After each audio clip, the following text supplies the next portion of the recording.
하나님의 말씀은 요한복음 1장 12절부터 14절입니다. 지난 주일부터 우리 그리스도론, 기독론, 예수에 대한 이야기를 우리가 말씀을 통해서 살펴봅니다. 몇 시간이 될지 모르지만 시간이 되는 데까지 기독론에 대해서 한번 살펴보겠습니다. 하나님의 말씀 생명의 양식 요한복음 1장 12절 제가 읽습니다. 12절 여러분들이 13절 읽으시기 바랍니다. 영접하는 자 곧 그 이름을 믿는 자들에게는 하나님의 자녀가 되는 권세를 주셨으니 이는 백성들과 일정으로나 사람의 뜻으로 하고 오직 하나님께서 다 같이 말씀이 육신이 되어 우리 가운데 거하심에 우리가 그의 영광을 보니 아버지의 영광이요 아버지의 독생자의 은혜와 진리가 충만하더라. 아멘. 우리가 지난 주간에는 창세 전부터 아버지 하나님과 함께 계셨던 말씀에 대해서 생각을 했어요.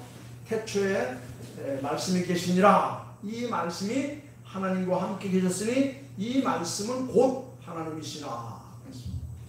창세기 1장에서는 태초에 하나님이 천지를 창조하시니라.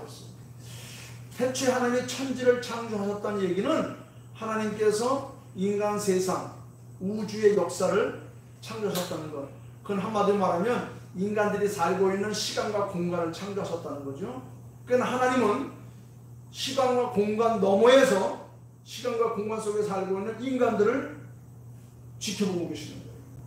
그러니까 하나님에게는 어제나 오늘이나 영원히 없이 늘 동시적인 사건만 있는 거예요. 인간은 하나님께서 만드신 시간과 공간 속에서 어제, 오늘, 내일을 살아가고 있어요. 우리가 죽어서 하나님 앞에 간다는 얘기는 이 시간과 공간을 벗어나서 하나님 계신 영원한 세계로 올라가는 거예요.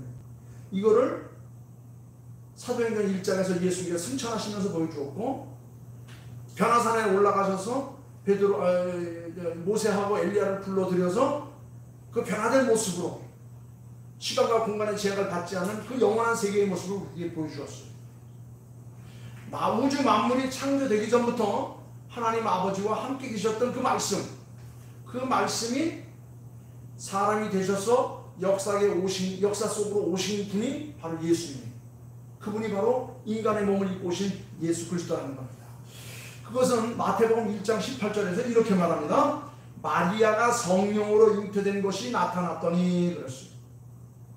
마리아가 성령으로 잉태되어서 아들을 낳았는데 그분이 예수라는 거죠.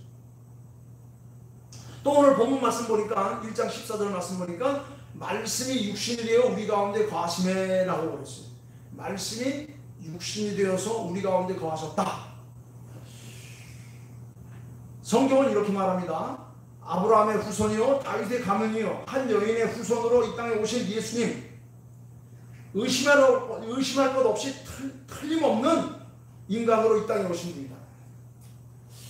우리 역사에 보면 인류 역사 지금 문화사 글이 기록된 시기부터 시작하면 6천에서 8천년 됐는데 그 자기의 조상들을 좀 돋보이기 위해서 신격화하기 위해서는 이상한 방법들을 다 써요. 예를 들면 아래에서 태어났다는 둥, 하늘에서 떨어졌다는 둥, 곰이 기도해서 사람이 되었다는 둥, 수많은 신화들을 만들어서 신격화하고 우상화하는데 성경은 그런 것을 배격하고 있습니다.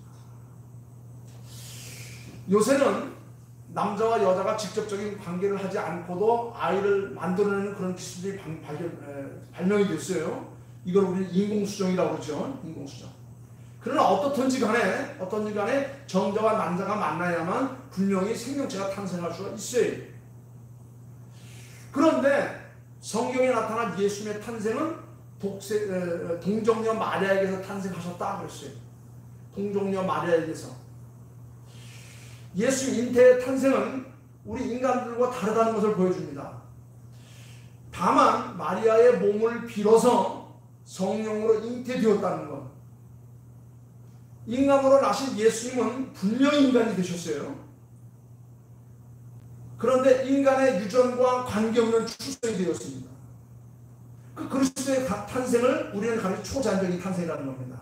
이런 거예요. 쉽게 얘기하면 밭이 있습니다. 밭에다가 콩을 심으면 콩이 나요. 팥을 심으면 팥이 납니다.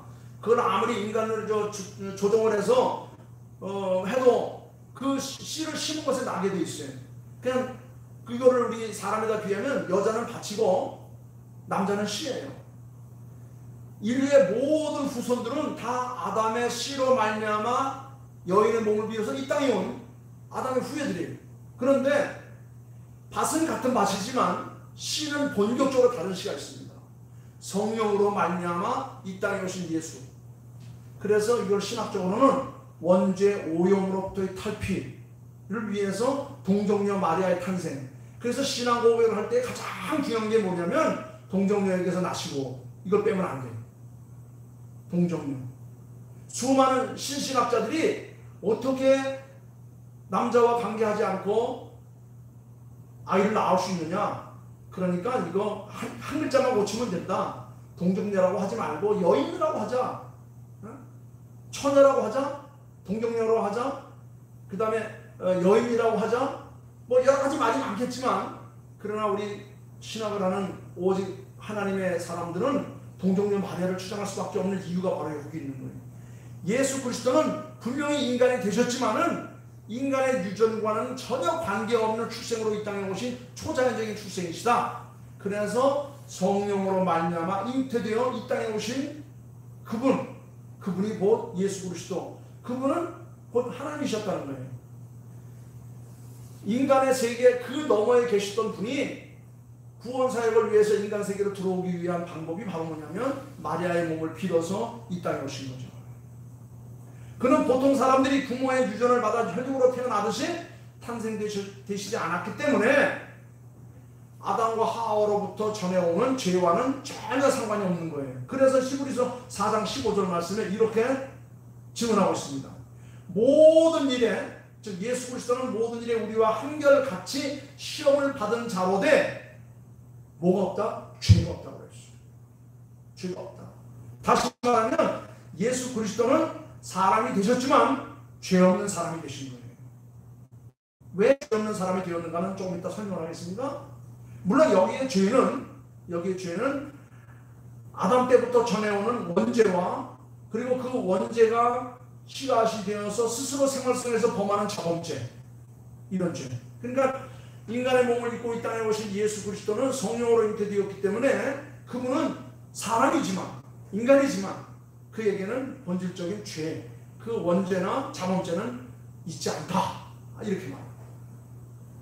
자, 예수 그리스도는 하나님이셨지만 인간의 몸을 입고 이 땅에 오셨기 때문에 인간이 겪는 모든 과정을 다 겪으셔야만 됐어요. 태어나는 과정, 성장하는 과정, 고통을 당할 때 아픔을 겪는 과정, 여러 가지 모든 과정들을 우리가 똑같은 과정으로 겪으실 수밖에 없었습니다. 왜냐하면 인간의 몸을 입은 인간이기 때문에 그래요. 그런데 성경에 보면 예수님의 성장 과정을 말해주는 성경적 직원은 아주 약해요. 아주 간단하게 기록되어 있습니다. 마태, 마가, 누가, 요한이 예수님에 대해서 기록을 했지만 다른 사람들은 다 예수님의 어린 시절을 기록하지 않고 오직 누가만이 아주 간단하게 기록을 했습니다. 예수님의 어린 시절부터 성년이 되기까지의 기록이 충분히 밝혀져 있지 않기 때문에 많은 사람들은 의문을 가져요. 그러나 복음서에 나타난 단편적인 내용들만 보면 그것만 가지고도 충분히 간접 또는 직접적으로 우리 이해가 가능합니다. 누가복음 2장 40절에 바로 예수님의 그 성장 과정이 기록되어 있어요. 거기 보면 이렇게 기록합니다. 누가복음 2장 40절 말씀 보면 아기가 자라며 강하여지고 지혜가 충족하며 하나님의 은혜가 그 위에 있더라. 이거 한마디면 다 돼요. 어릴 적의 과정 다른 거 다 설명할 필요 없어요. 인간의 몸을 입고 이 땅에 오신 인간 예수는 자라나면서 강하여지고 지혜가 충족하고 하나님의 은혜가 그 위에 있더라. 뭐 더 이상 다른 설명이 필요 없는 거예요. 근데 더 나아가서 52절 말씀 보니까 이렇게 말합니다. 예수는 그 지혜와 그 키가 자라가며 하나님과 사람에게 더 사랑스러워 하시더라. 이 누가복음 2장 40절과 52절에 있는 이 말씀은 예수님의 성장 과정을 단면적이긴 하지만 아주 완벽하게 보여주는 그런 일이에요. 다시 말하면 이 말은 보통 사람들이 성장하는 과정을 통하여서 성장하셨다는 겁니다. 육체적으로는 그 키가 자라고 또 하늘의 은혜로 지혜가 자라고 윤리적으로나 신앙적으로 아주 성숙해져서 하나님과 사람에게 더욱 사랑스러워하셨더라. 그래서 누가복음 2장 46절 말씀 보면 예수님의 그 지식과 지혜의 성장을 보여주는 사건들이 많이 있어요. 예수님께서는 12살 때에 성전에서 그 어르신, 그 노인들, 그 배운 사람들, 학자들 이런 사람들과 앉으셔서 그들과 같이 말하기도 하고 듣기도 하고 여러 가지 토론도 했던 이야기가 나타납니다. 그래서 예수님은 가정이나 유대인의 회당이나 아니면 성전에서 받은 그런 가르침 또 스스로의 성경 공부 또 아버지 하나님과의 깊은 영적인 그런 관계 속에서 그는 신앙적으로 더욱더 성숙해져 갔다는 겁니다.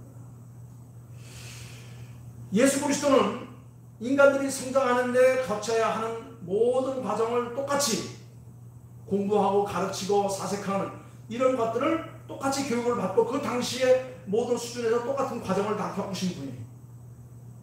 그러니까 인간으로서는 조금도 부족하거나 뛰어나지 않고 인간으로서는 인간으로서 할 수 있는 모든 도리를 다 겪으신 분이에요. 비록 그런 성령으로 잉태된 하나님이셨지만 인간 삶 속에 들어오시기 위해서는 인간이 겪어야 되는 모든 다 겪습니다.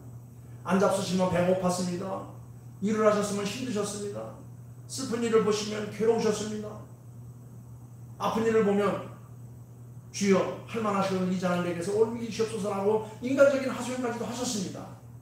이런 점들을 강조하신 이유는 바로 뭐냐면 하나님이신 예수 그리스도가 인간이 되셔서 역사 속에 오셔서 한 인간으로 사셨다는 것을 아주 매우 확실하게 중요하게 우리들에게 설명해 주고 있는 그런 구절들이에요. 우리가 성경을 읽어가면서 예수님의 인간적인 모습들을 볼 때에 우리가 저런 아픔과 고통 가운데 샀구나 이런 것을 치유할 수 있도록 예수님은 우리들의 모든 것을 치유하신 분이라고 말씀하셨어요. 자, 그렇다면 예수 그리스도가 이렇게 철저하게 인간의 모습을 입고 이 땅에 오신 이유는 뭐였는가? 그것을 우리가 알아야 바로 예수님의 사역을 우리가 바로 이해할 수 있고 예수님을 우리가 아멘으로 따라갈 수가 있습니다. 우리는 지난 주간에 예수님은 뭐라고 했어요? 태초부터 하나님 아버지와 함께 계셨고 아브라함보다 먼저 계신 분이라고 우리가 그렇게 설명을 했고 배웠습니다. 태초에 하나님이 천지를 창조하셨느니라. 태초에 창조하실 때 말씀을 하셨죠? 빛이 있으라. 궁창이 열리라. 다 하나님의 말씀 한마디. 그렇습니다. 말씀의 위력이 얼마나 큰지 몰라요. 우리가 살아가면서 말씀의 위력을 느낄 때가 많이 있죠. 말로 다 되는 겁니다. 말로 다 되는 거예요. 사실 이 땅에 오신 예수 그리스도는 완전하신 하나님이십니다. 완전하신 하나님이 태초에 말씀이 계십니다. 이 말씀이 하나님과 함께 있으니 이 말씀이 모두 하나님이시다. 동시에 완전하신 하나님이신 동시에 마리아의 몸을 통하여서 잉태된 예수님은 완전하신 철저하신 인간이 되셨어요. 그러므로 예수님은 완전한 신이요 또한 완전한 인간이라는 겁니다. 이 진리는 예수 그리스도를 믿는 사람들에게는 놀라운 신앙 고백의 내용이 되는 거예요. 우리가 사도행전을 늘 암송하지요. 그게 나의 신앙 고백입니다. 예수 그리스도, 나는 성자 예수 그리스도를 믿습니다. 그는 마리아에게서 잉태하시고 빌라도의 고난 받으시고 죽으시고 부활하시고 다시 오신 분을 믿는 거예요. 단순히 설명하고 지식으로 수납되는 그런 내용이 아니라 그 고백은 내 입술로 공개되는 게 아니에요. 내 마음속에, 내 삶 속에, 내 영 속에 성령의 도우심으로 말미암아 체험하는 신앙적인 고백이 되어야 되는 거예요. 어떻게? 내가 지금 의지하는 예수 그리스도는 나의 완전한 하나님이요 동시에 나를 대신한 완전한 인간이다 하는 것을 우리가 깨달아야 되는 겁니다. 나를 구원하시기 위해서, 인류를 구원하시기 위해서 그리스도는 육신을 입고 인간이 되셨어요. 왜 그랬느냐? 적어도 두 가지 사실이 분명해야 됩니다. 왜 말씀이신 하나님께서 인간의 몸을 입고 이 땅에 오셔서 우리 속에 오셨는가? 첫째는 죄인을 대신할 자는 오직 인간이 되어야 된다는 거예요. 죄인인 인간을 대신할 자는 결코 천사도 될 수 없고 또 신 자신도 될 수 없는 거예요. 인간의 죄는 인간이 치러야 되는 겁니다. 여기에 성자 하나님이셨던 그리스도께서 인간이 되셔야만 했던 분명한 이유가 있는 거예요. 여러분, 잘못한 것은 잘못한 것으로 대체해야 되는 겁니다. 다른 것으로 대체가 안 돼요. 두 번째는 죄인을 대신할 자는 반드시 인간이어야 하는 그런 존재일 뿐만 아니라 정말 중요한 것은 죄 없는 인간이 그 죄를 대신할 수 있는 거예요. 옥에 갇혀있는 자가 사람이 지금 바깥에서 죄를 짓고 들어온 사람을 해서 대신 옥에 생활할 수 있어요? 지도 지금 옥살이 하고 있는데, 자기 죄도 청산 못하고 있는데, 자기 코가 석지 않은데 어떻게 남의 일까지 다 대신 대열해 줄 수 있겠습니까? 그렇습니다. 우리 인간의 죄를 대신할 수 있는 사람은 인간이어야 되고, 그 인간은 죄 없는 인간이어야 되는데, 이 땅에 죄 없는 인간이 누가 있겠습니까? 누가 다 아담과 하와로 말미암아 오염된, 허물과 죄로 뒤범벅이 된, 에베소 2장 1절에 나타나 있는 그런 죄 많은 인간들인데 어떻게 누가 누구를 대신할 수 있습니까? 다 똑같은 죄인들인데. 그래서 하나님께서 인간의 몸을 입고 이 땅에 오시어서 우리의 죄를 대신하신 거예요. 인간의 몸을 입고 오신 예수는 온전한 인간이 되셨고, 그 인간이 되신 예수 그리스도는 죄 없는 인간으로서 죄 있는 우리의 죄를 대신하신 겁니다. 그러므로 하나님의 아들이 인간이 되셨다고 하는 이 사건 자체가 뭐냐? 이게 구원의 길이고, 이것이 바로 우리들에게 굿뉴스예요. 이게 가장 좋은 소식인 겁니다. 나를 죄에서 사면시키기 위해서. 옥에 갇혀있는 자가 가장 바라는 바가 뭡니까? 해방되는 거죠. 자유함이죠. 우리는 죄로 말미암아 영원 지옥 자식이 될 수밖에 없었는데, 우리의 죄를 사유하기 위해서 하나님께서 인간의 몸을 입고 이 땅에 오셔서 우리의 모든 죄를 다 소명하신 겁니다. 하나님의 아들이 육신을 입으셔야 했다는 것은 다시 말하면 고난의 시작이에요. 하나님 편으로 볼 때는. 하나님 편으로 볼 때는 인간의 몸을 입는다는 것 자체가 그 순간부터가 고난의 시작입니다. 왜냐하면 완전하신 분으로서 불완전한 삶 속에 뛰어들어오신 겁니다. 영원하신 분이 제약된 시간과 공간 속에 들어오시는 거예요. 그 자체가 바로 고난을 스스로 선택하는 겁니다. 우리는 지금 시간과 공간 속에서 고난 가운데 살고 있는 거예요. 우리는 이 시간과 공간을 벗어나서 이제 영원한 천국 아버지 계신 곳으로 갈 겁니다. 이것이 우리들의 믿음이고, 이것이 바로 우리 신앙생님들이 걷는 길이에요. 육신의 질병을 벗어야 됩니다. 이번 주간에 우리 기독교에 큰 별이 몇 개가 떨어졌어요. 주대준이라고 하는 영락교, 순복음교회 장로님이 계십니다.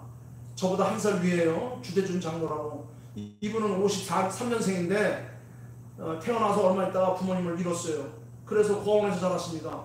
그 고아원에서 자라면서도 아주 영특해서, 그래서 공부를 해가지고 고려대학교에서 학사학위를 받고, 그 다음에 해군대학에 들어가서 거기서 석사학위를 받고, 그리고 카이스트에 들어가서 박사학위를 받아서 카이스트의 부총장까지 됐어요. 그리고 우리 청와대 경호 처장까지 올라갔습니다. 자그마치 5명의 대통령을 모시면서 경호 처장으로 경호 업무를 담당했어요. 그러면서도 그분은 얼마나 믿음으로 살았는지 몰라요. 대통령 그 조찬기도회, 국가조찬기도회를 이 사람이 이끌어갔던 사람입니다. 6.25 구국기도회 도청에서 그날 특강도 하셨어요. 책도 한 권 받아왔습니다. 그날 막 힘이 펄펄 넘치면서 그렇게 강의를 하셨는데 8월 1일 날 느닷없이 부고가 나갔어요. 기독교 모임에 가셨다가 갑자기 복통이 일어나서 급히 세브란스 병원으로 옮겼는데 그만 일어나지 못하고 돌아가셨다. 그래서 오늘 아마 장례 치렀을 겁니다. 주대준 장로라고 순복음교회 장로님이시고 나이도 아주 젊은 그런 장로입니다. 아주 장래가 촉망되는 분입니다. 또 한 분은 아까도 우리 찬송가 부를 때 박재원 목사님, 이분은 1922년도에 태어나셔서 일제의 아픔을 속에 태어나시면서 다 잃었을 때에 우리가 다른 건 다 잃어도 우리 아이들에게 한국의 문화와 전통을 잃으면 안 되겠다. 그래서 그들에게 동요를 가르쳤습니다. 아마 여러분도 집에 돌아가셔서 박재훈이라고 딱 치면 그 사람이 기록한 그 동요들이 수없이 많이 나와요. 시냇물. 응? 시냇물. 시냇물은 졸졸졸. 그게 눈이 옵니다. 이런 등등 많아요. 그런 것들이 많아요. 우리가 그냥 조금만 들으면 이게 그 사람이 있었어. 찬송가도 많아요. 아까 불렀던 지금까지 지내온 것 주의 그 신을 내라. 이것도 그분이 다 쓰고 서울영락교회에서 지휘하시면서 그리고 한양대학교에서 음대에서 많은 후진양설 하시면서 하나님께서 꼭 필요하셔서 99세까지 이 땅에 두셨다가 어저께 하나님을 불려가셨어요. 그렇습니다. 여러분, 인간의 몸을 입고 이 땅에 온다는 그 자체가 고난이에요. 고통입니다. 괴로움입니다. 그러나 우리는 그 고통을 참아서 이 굴레를 벗어 던지고 변화산에서 우리들에게 보여주신 예수님의 모습대로 다시 갈 날을 우리가 소망하며 사는 것이 우리 믿는 자들의 소망이고 희망이고 영원한 꿈이에요. 예수님께서 부활 승천하시면서 제자들에게 내가 구름 타고 다시 오겠다라고 올라가셨던 그 모습, 그것은 어떤 시간과 공간 속으로 가신 게 아니에요. 사도행전 1장 우리 집사람 때문에 내가 잠시 또 연구를 해봤는데 그걸 보니까 예수님께서 가신 것은 저 하늘로 가신 게 아니에요. 저 하늘이 아니라 우리가 상상할 수 없는 시간과 공간이 넘어 하나님의 세계로 가신 겁니다. 그런데 말씀이신 하나님이 인간의 몸을 이 땅에 오셨다는 그 자체는 하나님에게는 고난의 시작이었습니다. 그리스도의 오심은 하나님에게는 고난이었지만 우리 인류에게는 바로 최대의 굿뉴스, 복음이었어요. 좋은 소식이었습니다. 우리의 구세주이신 주님은 인간의 몸을 입고 이 땅에 오셔서 우리 인간들과 함께 사셨습니다. 그래서 여기 12절부터 그렇죠? 영접하는 자 곧 그 이름을 믿는 자들에게는 하나님의 자녀가 되는 권세를 주셨다. 여기 하나님의 자녀가 되는 권세를 주셨다는 말이 뭐냐면 하나님의 자녀가 되는 권세를 주셨다면 이것은 우리들에게 특별한 신분을 우리들에게 보장하신다는 거예요. 하나님의 자녀가 됨으로 말미암아 사탄 마귀를 물리치는 것은 말할 것도 없고 하나님의 자녀가 됨으로 말미암아 이 땅에서 최고의 승리자로 사는 것은 말할 것도 없고 영원한 천국에서 하나님 우편에 앉을 수 있는 하나님의 가장 귀한 아들로 우리가 세움받는다는 거예요. 특별한 신분자로 우리를 부르셨다는 겁니다. 그리고 여기 보니까 이 모든 것들은 하나님과의 관계라고 했죠. 여기 12절에서는 하나님의 자녀가 되는 권세, 이거는 하나님의 자녀가 되는 권세는 특별하신 신분을 우리들에게 부여하신다는 것이고 이것은 오직 하나님께로부터 난 자들에게만 주어진다. 이것은 바로 뭐냐면 하나님과의 영적인 관계를 말하는 겁니다. 하나님과 어떤 인간적인 관계가 아니에요. 영적인 관계. 인간의 몸을 벗어난, 인간의 삶을 벗어난, 인간의 생각과 이런 시간 공간을 벗어난 우리가 사람이 상상할 수 있는 그 영원한 세계를 우리들에게 허락하신다는 겁니다. 요한계시록에 나타나는 것 같이 요한계시록 마시장에 보면 나타나죠. 슬픔도 없고 아픔도 없고 괴로움도 없고 이전 것은 지나갔으니 보라 새 것이 되었도다. 영원한 천국의 삶. 그리고 마지막에 14절인가요 보면 우리가 그의 영광을 보니 아버지 독생자의 영광이라. 여기 독생자는 뭡니까? 독생자라는 것은 유일한 특별한 그리고 약속된 그런 뜻이에요.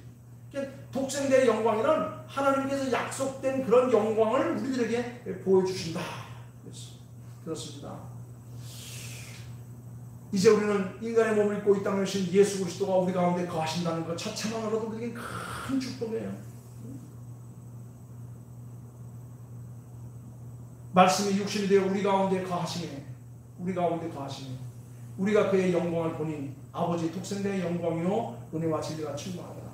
이스라엘 백성들의 삶 속에는 항상 뭐가 있죠? 성막이 있었습니다. 성전이 있었습니다. 회당이 있었습니다. 오늘날은 교회가 있어요. 하나님을 믿는 백성들이 마을을 형성하면 제일 먼저 뭐하죠? 가운데 교회부터 세워요. 오른쪽에 학교, 왼쪽에 병원.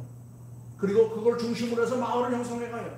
이런 마을들이 40km마다 하나씩 있어요. 40km가 100리죠. 하나님의 백성들이 사는 삶의 중심에는 뭐가 있냐? 하나님의 영광이 있는 겁니다. 이스라엘 백성들이 홍해를 건너 광야를 오는 동안 뭘 중심으로 왔습니까? 법궤를 맨 성막을 중심으로 해서 왔어요. 그것을 맡은 담당자들이 누구였습니까? 레위 족속입니다. 레위 족속들은 오직 하나님의 일만 하면서도 하나님께서 그들을 풍성하게 채워주셨어요. 나머지 11개 족속에서 세우신 것에 10의 1조를 떼어서 레위 족속들을 먹이시고, 그리고 과부와 고아와 객들을 먹이시기 위해서 나머지 10개 족속들이 열심히 위해서 10분의 1을 떼어서 하나님 앞에 드림으로 말하며 그것을 가지고 하나님의 역사를 이루가셨다는 겁니다. 그 중심에 바로 뭐였느냐? 말씀이 육신되어 우리 가운데 거하시는 아버지의 영광이 있었다는 겁니다. 우리의 삶 속에 가장 중요한 게 뭐가 있어야 되죠? 말씀이 있어야 되는 겁니다. 하나님이 계신 겁니다. 예배의 삶이 있는 겁니다. 오직 하나님의 나라를 위한 이 거룩한 백성들의 삶이 있는 겁니다. 그렇습니다. 지금도 우리 주님은 우리와 함께 하십니다. 이 사실이 바로 우리들의 큰 힘이 되는 겁니다. 그렇습니다. 우리의 구주이신 주님은 지금도 육신을 입고 이 땅에 오셔서 우리들과 함께 하셨던 삶을 이제는 뭐로 대신하셨어요? 거룩한 영으로 대신하셨습니다. 거룩한 영. 오늘 저와 여러분들의 삶 속에 누가 계시죠? 인간의 몸을 입고 이 땅에 오셨던 예수 그리스도께서 다시 거룩한 영으로 우리에게 오셔서 지금도 말씀을 주시고 우리에게 은혜를 주시고 우리에게 영원한 천국을 약속해 보여주는 겁니다. 오늘 주신 말씀을 기억하면서 참 말씀이 육신이 되신 우리 주 예수 그리스도의 그 영광을 우리의 삶 속에 누리며 살기를 주의 이름으로 축원합니다. 기도하겠습니다.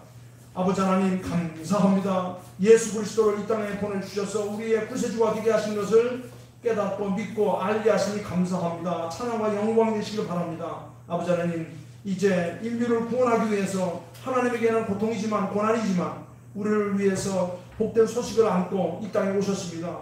그 예수 그리스도로 말미암아 우리의 모든 죄가 속량되었고 죄에서 자유함을 얻게 되었고 영원한 천국으로 다시금 회개할 수 있는 길을 얻게 되었고 지혜를 갖게 되었음을 깨닫게 하시면 감사합니다.